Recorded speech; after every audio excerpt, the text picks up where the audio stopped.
सभी को सोमवार की ढेर सारी शुभकामनाएं। तो आइए आज जानते हैं कि सुजाता जौहरी आप लोगों का अपने यूट्यूब चैनल में स्वागत करती हूँ। तो जो लोग भी मेरे चैनल में नए होंगे मेरे चैनल को लाइक कर लीजिएगा, सब्सक्राइब कर लीजिएगा एवं बेल आइकन बटन को प्रेस कर लीजिएगा ताकि मेरा नोटिफिकेशन आप लोगों तक सबसे पहले पहुंच सके। तो आइए हम लोग आज जानते हैं कि सोमवार के व्रत हमें कब रखना है और सोमवार की पूजा हमें कैसे करनी है। तो सोमवार जो दूसरा सोमवार है वो 10 अगस्त को पड़ रहा है। तो पूजा विधि आइए अब हम लोग पूजा शुरू करते हैं।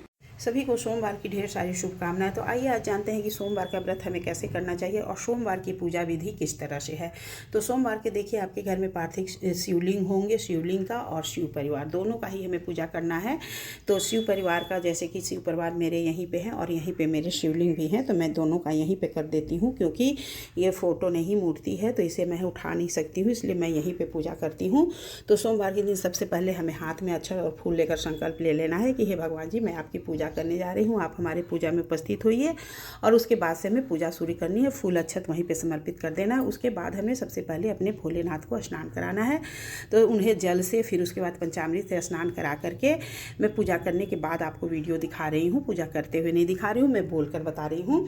तो उस तरह से हमें पहले शिवलिंग को इस तरह से स्नान कराना है। उसके बाद हमें चंदन से तिलक कर देना है। ये भोलेनाथ हमारे छुप गए हैं, चंदन से हमें इस तरह से त्रिपुंड बना देना है। उसके बाद हमें उनके ऊपर बेलपत्र, शमी पत्र, फूल, मदार का पुष्प, धतूर का पुष्प, धतूर का फल और फिर पीला फूल, सफ़ेद फूल, शमी पत्र सब चीज़ चढ़ा देना है। इस तरह से मैं भोलेनाथ की पूजा कर लूँ। उसके बाद शिव परिवार की भी पूजा करनी है, हमें इन्हें जल से स्नान कराना है।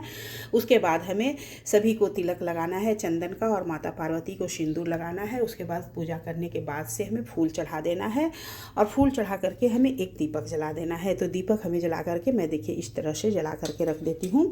तो ये दीपक हमारा जल गया। उसके बाद से हमें थोड़ा सा जल गिरा देना है।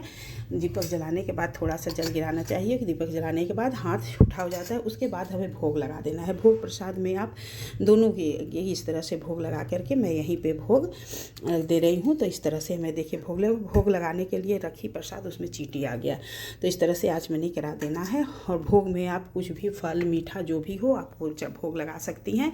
उसके बाद से हमें सोमवार व्रत की कथा को उसके बाद हमें हाथ में अक्षत और फूल लेकर सोमवार व्रत की कथा को पढ़ लेनी है। तो सोमवार व्रत की कथा जब हमारी समाप्त हो जाए तो फिर हमें पुस्तक को रख देना है। उसके बाद हमें हाथ जोड़ लेना है, फिर हमें आरती कर देनी है भोलेनाथ की। तो आरती आप हम भोलेनाथ की हमें आरती कर देनी है। तो आरती आप ओम जय शिव ओमकारा की कपूर से आरती कर दीजिएगा। इस तरह से आरती कर देना है हमें भोलेनाथ की। आरती होने के बाद हमें हाथ जोड़ करके और उसके बाद भोलेनाथ की प्रार्थना कर लेनी है। ओम नमः शिवाय हमें 108 बार जाप कर लेना है और फिर उसके बाद हमें थोड़ा सा यदि हो सके तो आप हवन कर लीजिएगा। और यदि आप हवन प्रत्येक सोमवार को ना करने पाए तो आप लास्ट वाले सोमवार को ज़रूर से ज़रूर हवन कर लीजिएगा। इस तरह से हमें सोमवार व्रत को करना चाहिए। दोस्तों यदि आप लोगों को मेरा वीडियो अच्छा लगा होगा तो मेरे वीडियो को लाइक, कमेंट एवं शेयर कर दीजिएगा और सभी को सोमवार की ढेर सारी शुभकामनाएं। तो साल 2026 में है वो 4 सोमवार पड़ा है,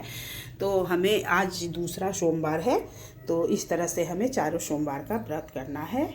तो सभी को सोमवार की ढेर सारी शुभकामनाएं।